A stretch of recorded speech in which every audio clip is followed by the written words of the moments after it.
नमस्कार दोस्तों, आइए आज मैं आपको एक ऐसे विद्यालय से परिचित कराता हूं जो कि भारत देश के एक राज्य छत्तीसगढ़ के दुर्ग संभाग और उसी संभाग का एक जिला है दुर्ग। उसी दुर्ग जिले के विकास खंड में एक धमधा विकास खंड है और उस धमधा विकास खंड का अंतिम गांव पोटिया है और इस पोटिया गांव में शासकीय प्राथमिक शाला और पूर्व माध्यमिक शाला एक ही परिसर में संचालित है। तो मैं एक ऐसे विद्यालय को आपके समझ लाना चाहता हूं जो कि है तो शासकीय विद्यालय और शासकीय विद्यालयों के प्रति आप सभी का नजरिया जो है उससे कोई भी अनभिज्ञ नहीं है। हम क्या शासकीय विद्यालयों के इंफ्रास्ट्रक्चर के बारे में सोचते हैं और वहां की पढ़ाई लिखाई के संदर्भ में सोचते हैं। तो एक ऐसा विद्यालय आपके सामने मैं ला रहा हूं जो पहले क्या था और आज क्या हो गया है। लेकिन ये विद्यालय जो है एक शिक्षक की सोच को बताता है कि शिक्षकों को वास्तव में अगर अपने स्कूल के प्रति समर्पित हैं तो अपने विद्यालय को क्या से क्या बना सकते हैं। इसी के साथ इस विद्यालय की जो संरचना में बदलाव या मूलभूत सुविधाओं में बदलाव की शुरुआत हुई। तो आइए मैं आपको इस विद्यालय से परिचित कराऊं। ये विद्यालय जो है शासकीय प्राथमिक और पूर्व माध्यमिक शाला पोटिया के रूप में जाना जाता है।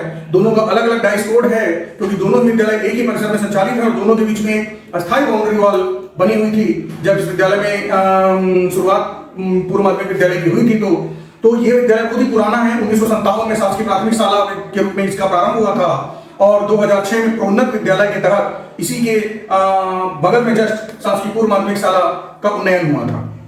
तो इस तरह से इन दोनों विद्यालयों में वो सभी मूलभूत सुविधाओं का अभाव था जो बाकी विद्यालयों में दिखाई देता है, परिलक्षित होता है। और मेरा सौभाग्य है कि इस विद्यालय से मुझे जुड़ने का अवसर 2009 में मिला और 2006 में पूर्व माध्यमिक विद्यालय में गणित विषय शिक्षक रूप में मैं इस विद्यालय में आया। और विद्यालय में आने के बाद सबसे पहला काम मैंने इस गांव के लोगों को समझने का प्रयास किया क्योंकि मेरी दो ही इच्छाएं थी कि मैं जिस विद्यालय में रहूं उस विद्यालय में हर वो सुविधा उपलब्ध हो जो निजी विद्यालयों में या प्राइवेट विद्यालय में होती है। और दूसरा मेरा जो उद्देश्य था कि मुझे जितना भी आता है मैं उन आर्थिक रूप से कमजोर बच्चों जो कि ग्रामीण परिवेश में जिनके माता पिता उतने जागरूक नहीं है उन बच्चों तक मेरे नॉलेज का 1% में पहुंचाना चाहता था। जो भी मैं जानता हूँ, जितना भी जानता हूँ, इस उद्देश्य के साथ मैं इस विद्यालय में आया और इस विद्यालय का एक हिस्सा बना। और सबसे पहले मैंने गांव के लोगों को समझा, जाना और अपने ही विद्यालय के दो संस्था प्रमुख थे, प्राथमिक विद्यालय के और एक पूर्व माध्यमिक विद्यालय के। तो दोनों ही संस्था प्रमुखों के साथ मैंने बात की, यहाँ शिक्षकों के साथ मैंने बात की। ये एक ऐसा गांव था जहाँ पे पहुंच मार्ग की जर्जर था, कच्चा सड़क मार्ग था और अधिकारियों का तो ना के बराबर दौरा होता था। यह हुआ ही नहीं था गाँव में। जब मैं आया उस समय जैसा मुझे शिक्षकों से जानकारी प्राप्त हुई, हम लोगों ने लक्ष्य लिया और ठाना था कि हम स्कूल को ऐसा बनाएंगे कि हमारे जिला स्तर के क्या राज्य स्तर के और राष्ट्रीय स्तर तक के अधिकारियों तक हमारे विद्यालय की जो पहचान होगी उससे इस गांव को जाना जाए। और इसी उद्देश्य के साथ इस विद्यालय में हम लोगों ने एक कार्य योजना तैयार की और इस कार्य योजना के अनुसार निरंतर विगत 10-11 सालों से हम काम करते आ रहे हैं, 12 सालों से। और विद्यालय में आज वो हर संसाधन है जो बच्चों के उपलब्धि मानक को बढ़ाने में, उनको आगे बढ़ाने में सहयोगी बन सकता है। तो आइए इस विद्यालय की जो बेसिक शुरुआत थी, हमने कैसे की, क्या किया, उसके बारे में आपसे चर्चा करते हैं। अपनी एक छोटी सी सक्सेस स्टोरी विद्यालय में आपके समक्ष रखना चाहूंगा। और सबसे महत्वपूर्ण, इस विद्यालय परिसर के अंदर जैसे हम प्रवेश करते हैं, ये हमारा एक परिवार है जहाँ पे ना कोई प्रधान पाठक है, ना कोई शिक्षक है, ना ही कोई स्वीपर है, ना ही कोई रसोइया है। हम सब एक परिवार का हिस्सा मानते हुए इस विद्यालय के हर छोटी बड़ी जो भी आवश्यकताएं होती है उसके लिए मिलकर के सोचते हैं और लगातार प्रयास कर रहे हैं। यहाँ पर किसी एक शिक्षक से इसको ना देख करके हमने एक पूरी टीम वर्क को प्रोजेक्ट किया। मेरा सौभाग्य है कि मुझे इस विद्यालय को लीड करने का मौका मिल रहा है और विगत 13-14 सालों से मैं निरंतर इस विद्यालय को लीड कर रहा हूँ। लेकिन हम जो भी कर पा रहे हैं, कार्य योजना बना रहे हैं, उसमें मेरे जो शिक्षक साथी हैं वो बराबर कंधे से कंधा मिलाकर के मेरे जो संस्था प्रमुख है मेरे ऊपर विश्वास जताते हुए पूरी तरह से पूर्ण समर्पण के साथ हम काम कर रहे हैं। और यहाँ पे मेरा जैसे परिचय पवन कुमार सिंह है, ये कोई पवन कुमार सिंह की उपलब्धि नहीं है, ये टीम पोटिया की उपलब्धि है। तो हमने कैसे सोचा, क्या किया, तो ये मैं आपके सामने एक विद्यालय सक्सेस स्टोरी रखता हूँ। ये आप विद्यालय आज की स्थिति में 2023 की स्थिति में देख रहे हैं। इस विद्यालय में शासकीय विद्यालय है लेकिन लगभग हर संसाधन हम कोशिश कर रहे हैं, शौचालय हो या गार्डनिंग हो या जो भी प्रिंट वातावरण हो, हमने हर एक कोशिश की, हर स्तर पे प्रयास किया। लेकिन ये विद्यालय ऐसा था नहीं। आपको मैं इसकी भी फोटोग्राफ 2009 से पूरा दिखाता हूं और हमने कैसे कार्य योजना बनाई। तो ये आगे बढ़ते हैं। तो ये जो विद्यालय है शासकीय प्राथमिक पूर्व माध्यमिक विद्यालय पोटिया, ये धमधा विकास खंड जो कि दुर्ग जिले के अंतर्गत छत्तीसगढ़ राज्य का एक जिला है दुर्ग, यहाँ के अंतिम गांव में स्थित है और आज इस गांव की पहचान इस विद्यालय के कारण है। तो आगे बढ़ते हैं। ये है मेरी टीम पोटिया जो कि आपकी 2009 की स्थिति में थी। और ये जो आपके हैं शासकीय प्राथमिक शाला के उस समय तत्कालीन प्रधान पाठक थे, और ये मैडम मनीषवरी मैडम जो उस समय यहाँ पर प्रधान पाठक के रूप में थी। और ये मेरे बाकी शिक्षक साथी हैं, और हम लोगों ने यहाँ पर 4 प्राथमिक में शिक्षक थे और 4 पूर्व माध्यमिक में शिक्षक थे, और प्रधान पाठक के साथ प्राथमिक में आके उस समय 5 शिक्षक थे, दर्ज की अच्छी खासी थी। तो कुल 9 लोगों का स्टाफ था। इसके अलावा हमारे यहाँ जो अन्य स्टाफ थे, रसोइया हैं, आपके स्वीपर हैं, ये तो थे ही थे। तो इसके साथ हमने शुरुआत की, और ये 2009 की हमारी टीम थी, टीम कोडिया। और वर्तमान में अभी 2024 चल रहा है, और ये 2024 की मेरी टीम है मेरे विद्यालय की, जिसमें ये श्रीमती दीपा आर्या मैडम है, जो कि वर्तमान में प्रधान पाठिका है। यहाँ पे आकर जो भी प्रभारी हमारे टीआर साहू सर जो प्राथमिक प्रधान पाठक थे, उनका रिटायरमेंट हो गया है। तो उसके बाद ये सरिता नेताम मैडम है, श्रीमती सरिता नेताम, जो कि वर्तमान में प्राथमिक शाला की प्रधान पाठिका है। ये वर्तमान 2024 में टीम कोडिया है। और इस विद्यालय का क्या था और आज क्या बन गया और आगे क्या बनेगा, इस पूरे की जो जवाबदेहिता है, जिम्मेदारी है, टीम कोडिया लेकर के आगे जा रही है। ये विद्यालय किसी व्यक्ति विशेष के लिए नहीं, टीम कोडिया के लिए जाना जाता है। और इस टीम कोडिया की सबसे बड़ी ताकत जो बनी, इस गांव के लोग बने। इस गांव के बहुत से ऐसे समर्पित पालक थे, समर्पित एसएमसी सदस्य रहे, जिन्होंने हमें मनोबल बढ़ाया, हमारे हर काम में हमको सहयोग किया, और उसी के परिणाम स्वरूप हम निरंतर आगे बढ़ते रहे। और हमारे विद्यालय में हमने मूलभूत सुविधाओं का बहुत सारा आगाज किया। तो ये हमने सबसे पहले जो किया, विद्यालय उन्नयन के क्षेत्र। जब हम 2009 में विद्यालय में आए, तो उस समय विद्यालय में अहाते का अभाव था, सांस्कृतिक मंच नहीं था, बच्चों के लिए शौचालय जर्जर थे, बच्चों के हाथ धोने के लिए वॉशिंग पॉइंट नहीं थे, बच्चे आपका तालाब में थालियां धोने जाते थे, गार्डन नहीं था, कक्षाओं में जर्जर थी। खैर बिल्डिंग नहीं बनी थी आपके, लेकिन कक्षाओं का अभाव था पूर्व माध्यमिक विद्यालय में। 2006 में ही क्योंकि पूर्व माध्यमिक विद्यालय का आगाज हुआ था, तो बहुत सारी हमारे पास चुनौतियां थी। उन चुनौतियों से हमें निपटना था। तो उनसे निपटने के लिए हमने 4 मुख्य रूप से देखा जाए तो हमने उसको 3 भागों में बांटा। पहला, विद्यालय की मूलभूत आवश्यकताएं। दूसरा, बच्चों की समस्याएं। बच्चों की समस्याओं से ऐसा ही है मेरा कि बच्चों का ठहराव नहीं था, बच्चे नियमित रूप से स्कूल नहीं आते थे, बच्चों में समझ नहीं बन पा रही थी। तो बहुत सारी समस्याएं जो बच्चों से संबंधित थी, तो उसके लिए हमने शिक्षक, पालक और एसएमसी तीनों एक दूसरे को कोऑर्डिनेट करते हुए आपका काम करना शुरू किया। और आज की स्थिति ऐसा है कि 1-2 बच्चे अगर नहीं आए, वो बड़ी बात है, किसी कारणवश नहीं, लगभग 100% उपस्थिति विद्यालय की रहती है। दूसरा था शैक्षिक सुधार। बच्चों को कैसे हम नए तरीके से अधिक टेक्नोलॉजी युक्त ज्ञान दे सकें, स्थायी ज्ञान दे सकें, जो उन्हें कक्षा और मूलभूत दक्षता है वो हम कैसे दे पाए। तो इसको लेकर के हमने शैक्षिक सुधार में बात की। इसके लिए भी हमने 3 मानक तैयार किए कि इसमें शिक्षक काम करेगा, पालक काम करेगा, क्योंकि बिना पालक के सपोर्ट के शिक्षक का काम व्यर्थ हो जाएगा। और साथ में इनको कोऑर्डिनेट करने के लिए, पालकों को कोऑर्डिनेट करने के लिए हमने एसएमसी को आगे किया। और एसएमसी के हमारे जो सदस्य थे काफी एक्टिव थे, अध्यक्ष और जो भी उसके सदस्यगण होते थे, और हम निरंतर काम करने के लिए आगे बढ़ गए। लेकिन एक चुनौती थी सबसे बड़ी कि मूलभूत सुविधाओं को हम कैसे लाएं। तो मूलभूत सुविधाओं को लाने के लिए हमने विद्यालय की जो मूलभूत सुविधाएं थी उनको प्राप्त करने के लिए 4 हमने मानक लिए। पहला हमारा शिक्षक था, जो स्कूल में सीधा जुड़ा हुआ था। हम शिक्षकों ने कोशिश की कि सबसे पहले हम पहला प्रयास करेंगे, और हमारे प्रयास के बाद हम गांव में पहुंचेंगे और गांव के लोगों का सहयोग प्राप्त करेंगे, और गांव से हम एसएमसी का सहयोग लेंगे गांव तक पहुंचने में। और इसके अलावा हमने मुख्य रूप से 4 बिंदु बनाए थे। उसमें पहला जो था हमारा शिक्षक, दूसरा जो था जन सहयोग, एसएमसी सहयोग, तीसरा जो था जनप्रतिनिधियों से सहयोग प्राप्त करना, और चौथा था विभागीय सहयोग प्राप्त करना। क्योंकि हम शिक्षा विभाग से जुड़े थे, तो विभाग में भी बहुत सारी ऐसी चीजें होती हैं जिनको हम वहां के अधिकारियों से मिलकर के अपनी बात रख करके विद्यालय स्तर पर बहुत सारे संसाधनों के लिए प्रयास कर सकते हैं। तो चूंकि जानकारी हमारे पास थी, हमने एक टीम के रूप में काम किया। तो हमको प्रोसेस का बकायदा पालन किए, जिम्मेदारी से हमने बचने का प्रयास नहीं किया, बल्कि जिम्मेदारी लेते गए, और उसके परिणाम स्वरूप हमारे विद्यालय में परिवर्तन दिखाई दिया। तो ये जो आपका शिक्षक सहयोग, पालक सहयोग, जन सहयोग, जनप्रतिनिधि सहयोग, विभागीय सहयोग रहा। और एक सौभाग्य मुझे प्राप्त है कि इस विद्यालय को लीड करने का मौका मुझे मिला, और हमने इस विद्यालय को विशिष्ट पहचान दिलाते हुए राष्ट्रीय स्तर पर स्वच्छ विद्यालय, स्मार्ट विद्यालय के रूप में 2017 में पुरस्कार प्राप्त किया है। छत्तीसगढ़ से पूर्व माध्यमिक और प्राथमिक विद्यालयों में एक विद्यालय का चयन हुआ था, और वो दोनों ही विद्यालय मेरे विद्यालय थे, क्योंकि दोनों का डाइस कोड अलग अलग है, क्योंकि बीच में पहले बाउंड्री वॉल थी। और यहीं से हमारे काम की शुरुआत हुई। हमने इस बाउंड्री वॉल का जो नीचे बेस हुआ था, उस बेस को हटवा दिया, और हमने कहा कि कोई सहायक शिक्षक नहीं, कोई शिक्षक नहीं, और वही प्राथमिक का बच्चा हमारे माध्यमिक विद्यालय में आएगा। तो हम लोगों ने उसको हटाया। और इसमें सबसे महत्वपूर्ण हमारी जो गांव वालों का सहयोग मानेंगे, खासतौर पे कुछ गांव के ऐसे सदस्य थे, मनुलाल देशमुख जी हैं, आपका पुरुषोत्तम साहू जी हैं, गांव के नवयुवक वर्ग हैं, इन लोगों को उस समय हमें सहयोग मिला। और ये गांव जो बीच का दोनों का पार्टीशन था, उस पार्टीशन का जो नींव था, उस नींव को हटा दिया गया, और दोनों विद्यालय एक ही परिसर में संचालित है। तो चलिए आगे दिखाते हैं मैं आपको। हमने क्या है यहाँ पे निर्माण कार्य करवाया है कि बालक सहयोग एजेंसी जन सहयोग से हमने बालक बालिका मतलब यूरिनल का निर्माण करवाया, मंच का निर्माण करवाया, बागवानी के क्यारी निर्माण और ग्रिल का कराया है, 12 नलों का नल कर करवाया। मतलब ये जो पार्ट है ये हम लोगों ने किससे करवाया था? तो जन सहयोग और शिक्षकी सहयोग से। और अभी तक इस विद्यालय में लगभग 8 से 10 लाख का काम जो हुआ है वो पालक, जन सहयोग, एजेंसी सहयोग, शिक्षकी सहयोग के माध्यम से हो चुका है।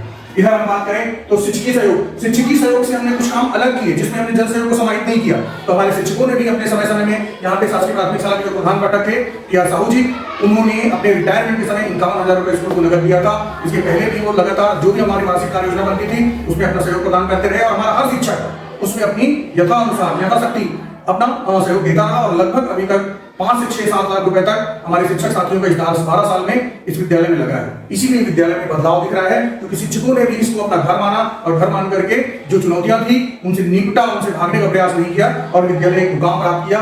कुछ हमारा जनप्रतिनिधि सहयोग था, लेकिन जनप्रतिनिधि सहयोग में हम उतना ज्यादा लाभान्वित नहीं हो पाए क्योंकि हम घोषणा तो करवा चुके थे लेकिन उनको हम हासिल नहीं कर पाए। तो जनप्रतिनिधि सहयोग के संदर्भ में तो मैं नहीं कहूंगा कि हम लोगों ने बहुत अच्छा किया।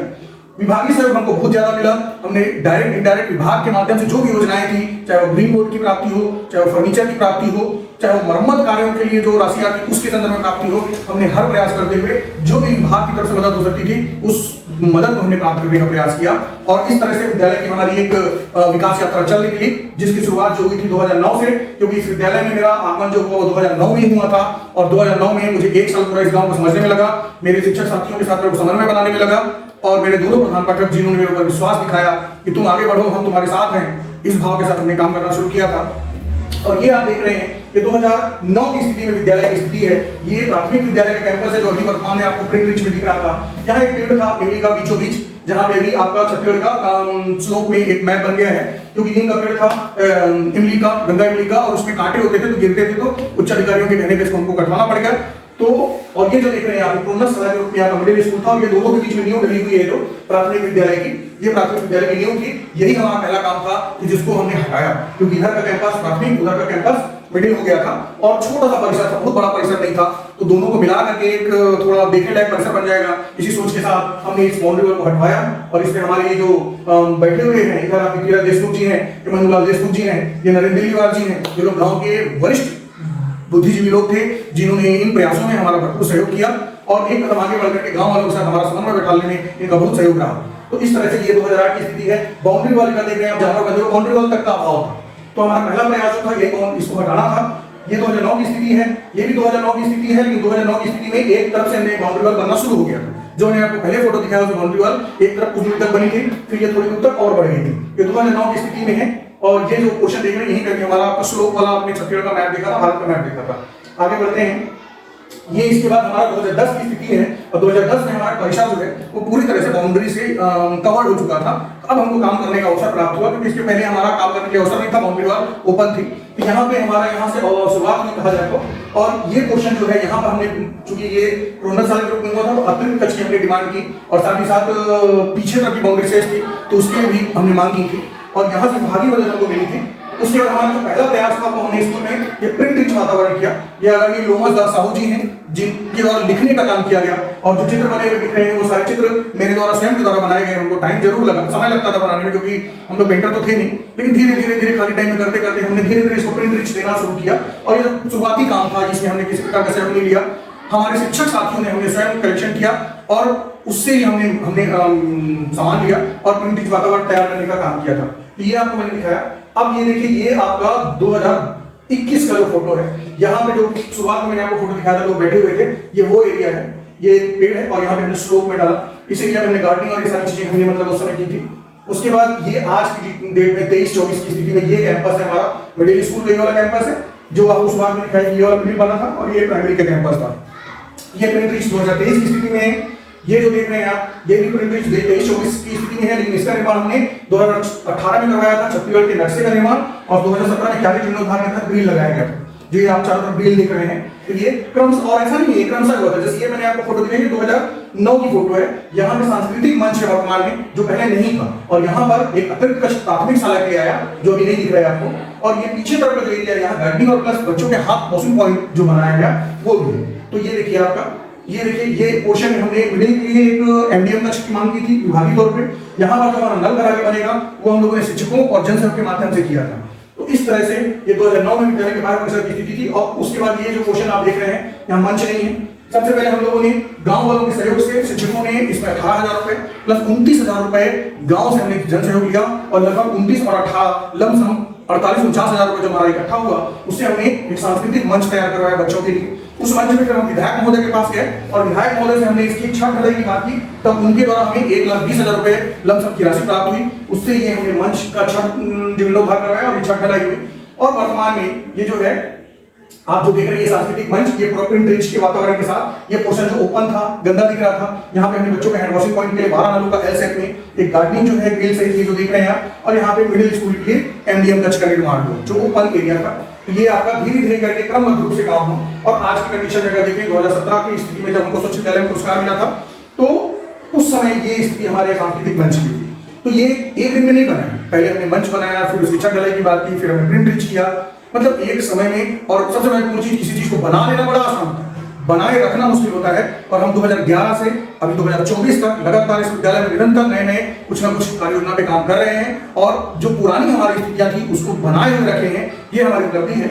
और ऐसा नहीं कह रहा हूं कि बहुत अच्छा कर डाले हम, लेकिन एक लगातार प्रयास जारी है। ये जो एरिया देख रहे हैं आप, ये हमारा एमडीएम कक्ष जो टीम के सेड में है, प्राथमिक शाला का था। और चूंकि मिडिल और प्राथमिक का खाना एक साथ बनता था, क्योंकि उस समय मिडिल का भी नहीं बना था आपका एमडीएम कक्ष, तो पंचायत स्तर पर बनाया गया था। तो इसके लिए हमने प्रयास किया, विभाग से हमको 90,000 रुपए मिला।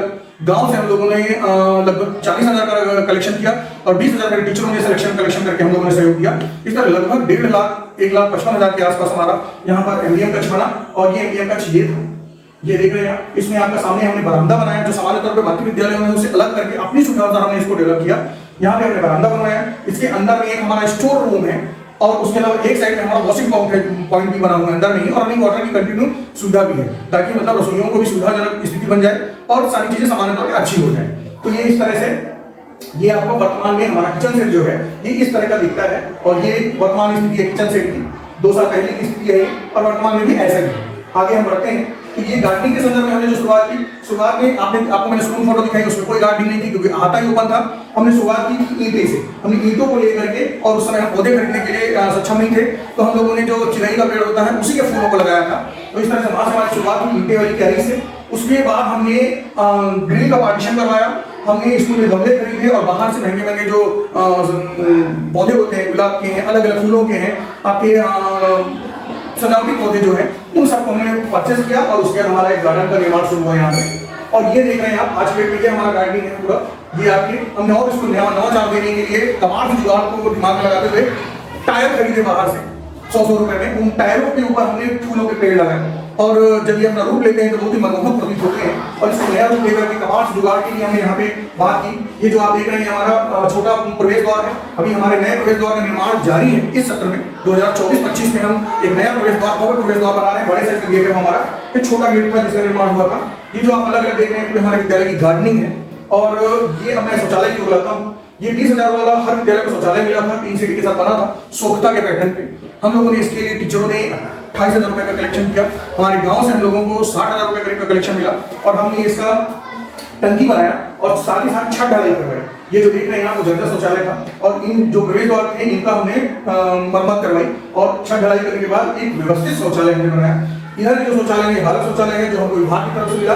ये दोनों शौचालय हमको विभाग की तरफ से मिले और ये जर्जर शौचालय जो थे इनको हमने पूरा मतलब डेवलप करते हुए एक व्यवस्थित रूप में वो किया था। ये हमारे शौचालय है और पूरी जगह हमारे रनिंग वाटर की सुविधा उपलब्ध है जो कि जन सहयोग के माध्यम से हुई है। ये हमारे बालिका शौचालय इधर यूनिवर्सल और प्लस बालिका शौचालय है। ये पीछे का परिसर है जिसका एक पोर्शन ये है और दूसरा पोर्शन ये है। तो इस तरह से ये आपका शौचालय की स्थिति है और रनिंग वाटर आपको जो दिख रहे हैं ये तो है ही है। उसके बाद ये आपका 2024 की स्थिति में आपको विद्यालय में दिखाने जा रहा हूँ स्थितियाँ। तो 24 की स्थिति में, ये 23 की स्थिति में, फिर ये आपका जो दिख रहा है आपको, फिर ये प्रवेश द्वार है हमारा, ये हमारा फ्रंट लुक है और ये बैक लुक है। पीछे की तरफ से मंदिर के अंदर की ओर से हिस्सा है, ये बाहर की ओर से हिस्सा है जो आप देख पा रहे हैं।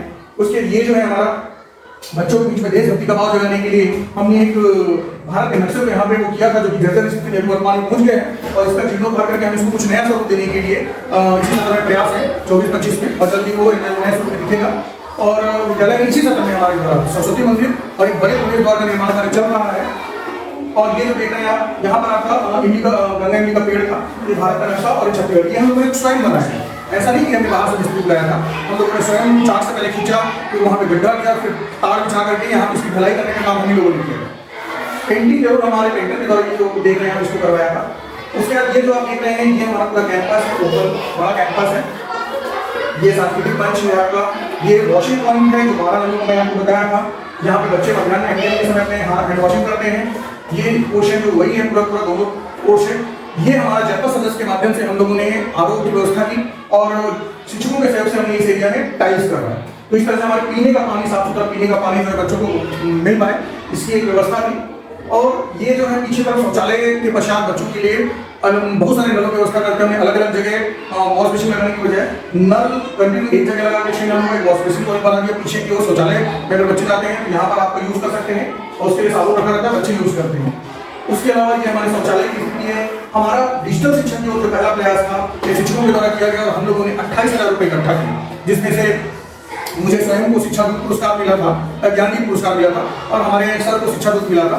हम दोनों ने वो राशि को स्कूल को दान की। उसके बाद हमारे बाकी साथियों ने भी थोड़ा थोड़ा मदद की और 28,000 रुपये की हम लोगों ने फी दी और यहाँ से हमारी शुरुआत हुई स्मार्ट तकनीक की ओर जाने की। और हमने यहाँ से डिजिटल मल्टीमीडिया आधारित शिक्षा को फोकस किया प्राथमिक और पूर्व माध्यमिक विद्यालय में, शेड्यूल देते हुए अलग अलग पीरियड में बांटते हुए। और इसके बाद हमारी सोच और बढ़ी और हमने उसको मिनी थिएटर, हमारा एक जर्जर कच्चा का टूट करके हमने विभाग के थ्रू 3 लाख रुपए 3.5 लाख रुपए का बजट लिया और लगभग 70-80 हज़ार हम लोगों ने गांव से सहयोग दिया और 20-25 हज़ार रुपये हम लोगों ने शिक्षकों ने मिलाया और इस तरह से मिला करके लगभग 4-5 लाख रुपए से हम लोगों ने एक मिनी थिएटर का निर्माण करवाया। पहले छत का तोड़वा करके नई छत ढलाई हुई, खिड़कियां और वो सारे निकल करके उनकी जीर्णोद्धार हुआ और यहाँ पर पूरा फुल साइज का एक थिएटर का निर्माण हुआ, मिनी थिएटर हमने इसको नाम दिया। और इस तरह से यहाँ पर हमारा डिजिटल तकनीक के माध्यम से बच्चों को शिक्षा दी जा रही है और खेल में शिक्षा और डिजिटल तकनीक हमारा मुख्य ध्येय है बच्चों तक शिक्षा पहुँचाने का।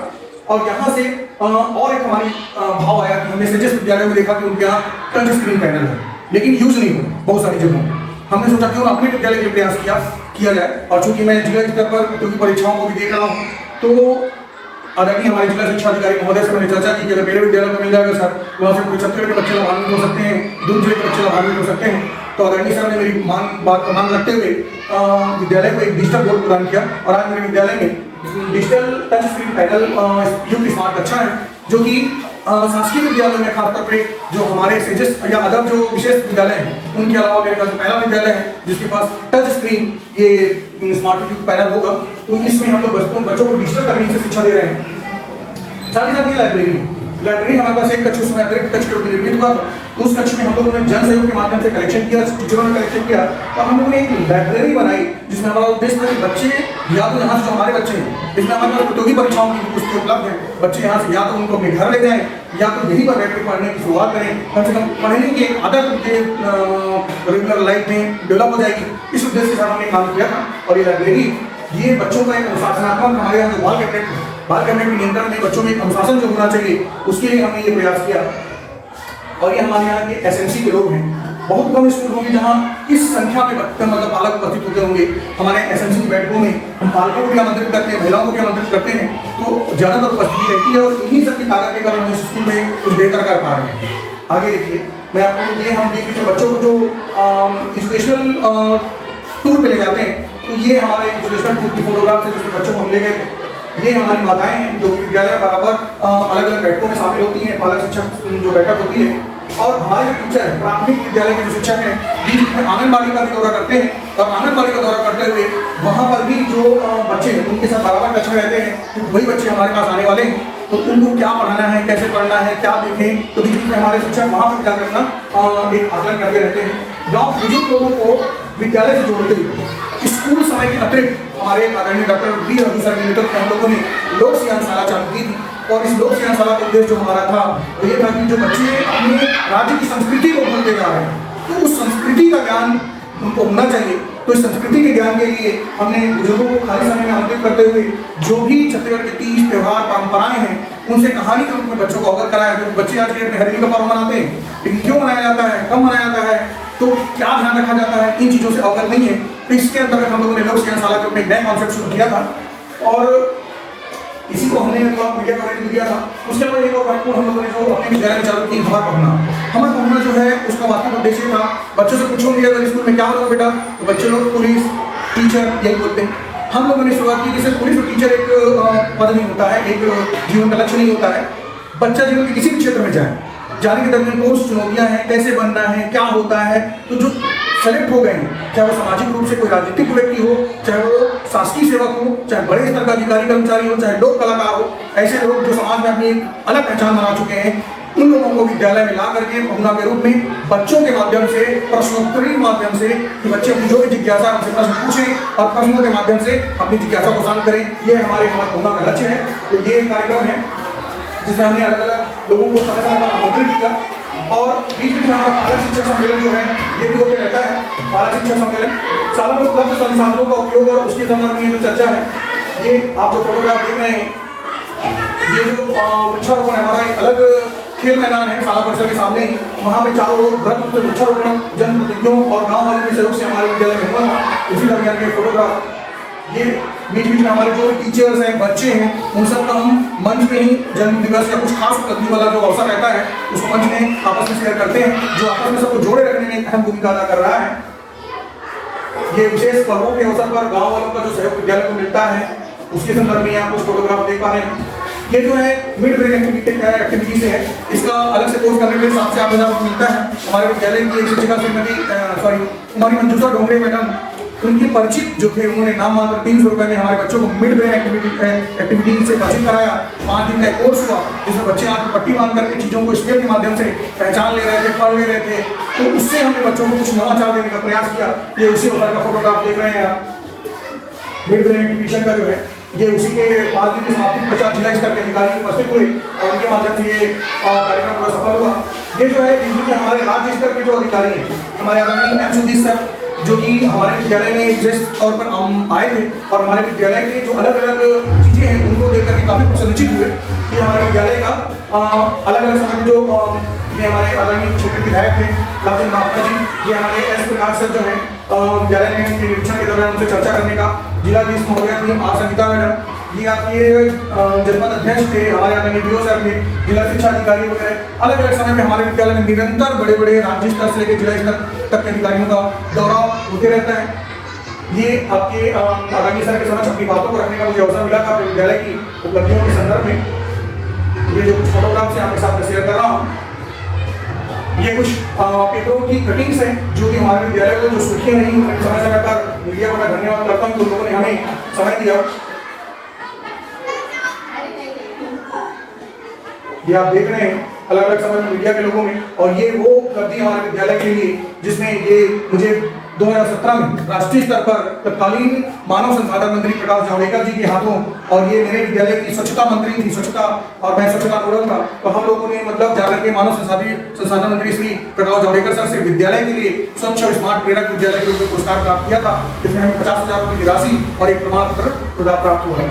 ये हमारे विद्यालय की कुछ झलकियाँ थी जो हमने छोटे से प्रयास से शुरू किया और आज विद्यालय ने एक नया मुकाम प्राप्त कर लिया है। तो इस तरह हमारे विद्यालय में बहुत सी चुनौतियां थी, अभी भी हैं, निरंतर हम लगे हुए हैं और टीम कोटिया के रूप में काम करते हुए उन चुनौतियों से निपटते हुए इस विद्यालय को निरंतर मूलभूत संसाधन उपलब्ध कराने के लिए प्रयासरत हैं, बच्चों को बेहतर शिक्षा मिल पाए इसके लिए प्रयासरत हैं, और साथ ही साथ विद्यालय को एक अलग पहचान दिलाने के लिए प्रयासरत हैं। एक छोटा सा प्रयास मैंने आपको दिखाया, विद्यालय संसाधनहीन था और आज विद्यालय में हर संसाधन है। इस गांव के लोगों का बहुत सहयोग रहा। इस गांव के जब भी हमारे अलग अलग समय में एसएमसी बनी गठित हुई, उसके अध्यक्ष उसके सदस्यों का सहयोग रहा। यहाँ के जो संस्था प्रमुख थे उन्होंने पूरी जवाबदेहिता जिम्मेदारी का निर्वहन किया, और जितने मेरे शिक्षक थे उन्होंने हर चीज में अतिरिक्त समय देकर के विद्यालय को समय दिया, और सबके सामूहिक प्रयासों का प्रतिफल है कि शासकीय प्राथमिक एवं पूर्व माध्यमिक विद्यालय कोटिया एक बेहतर मुकाम पे है। विद्यालय तो दुर्ग जिले में बहुत सारे हैं, राज्य में बहुत सारे हैं, लेकिन उन चुनिंदा विद्यालयों में विद्यालय शामिल है जिसकी अपनी एक व्यक्तिगत पहचान बनी है, और उस विद्यालय की व्यक्तिगत पहचान के कारण आज इस गांव को लोग जानते हैं। यही एक छोटा सा प्रयास था, यही एक चुनौती लेकर के हम चले थे, और बहुत हद तक थोड़ा बहुत सेटिस्फेक्शन हमको आया है कि जिन उद्देश्यों के साथ हम काम करना शुरू किए थे आज उनकी हमको प्राप्ति हो रही है। थोड़ा प्रयास हमारा अभी भी बाकी है कि बच्चों को जो मूलभूत दक्षता मिलनी चाहिए उस पर भी हम लगातार काम कर रहे हैं, और वर्तमान में हमारा फोकस जो है कि उन बच्चों को मल्टीमीडिया आधारित तकनीक आधारित जो शिक्षा है उसमें पारंगत करें, और इसके लिए हम लगातार प्रयासरत हैं और आगे उसकी उपलब्धियों को लेकर के मैं आगे रहूंगा। धन्यवाद।